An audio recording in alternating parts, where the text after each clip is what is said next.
திருவோண நட்சத்திரத்து அன்பர்களே, நண்பர்களே, விசுவாவசு தமிழ் புத்தாண்டு நட்சத்திர பலன்களை உங்களுக்காக பகிர்ந்து கொள்கின்றோம். விடாமுயற்சி விஸ்வரூப வெற்றியாக உங்களுக்கு அமையும். முயற்சி எடுப்பதற்கு மனம் தயங்கும். அதை தாண்டி நீங்கள் நடந்தால் வெற்றிகள் கிடைக்கும். அண்ணாமலை திருவண்ணாமலைக்கு ஒரு முறை சென்று கிரிவலம் வந்து குடும்பத்தை தொடர்ந்து வழிநடத்தினீர்கள் என்றால் குடும்பம் நன்மையை ஏற்படுத்தி தரும். திடீர் சறுக்கள், இடையூறுகள் தோன்றும். தேவையற்ற பிரச்சனைகள், சிக்கல்கள் வர வாய்ப்புண்டு. நேரம், பணம் விரயமாகலாம். இருந்தாலும் மே 11 வரை 5ஆம் இடம் குருவால் சுபிக்ஷங்கள் நிலவும். அதன்பின் செல்வாக்கில் சரிவுகள் ஏற்படும்.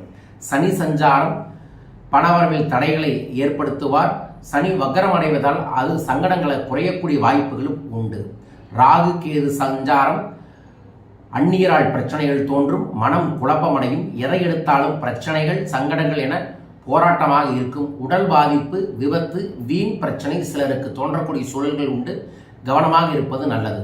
தொழிலை பொறுத்தளவு தொழில் 2இல் சஞ்சரித்தாலும் குருவின் சஞ்சாரமும் பார்வைகளும் தொழிலில் இருந்த தடைகளை விளக்கும்.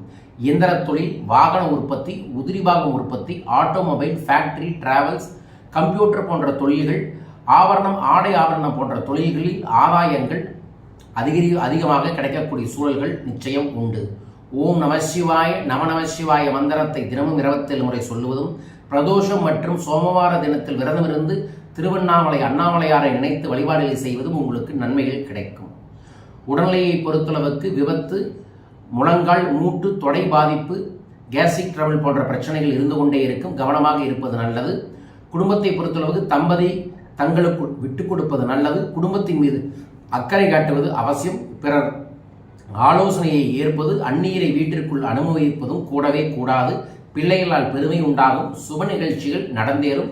அற்புதமான ஆண்டாக அமைய வேண்டுமென மனதார பிரார்த்திக்கின்றேன். நல்லது நடக்கட்டும். வாழ்க.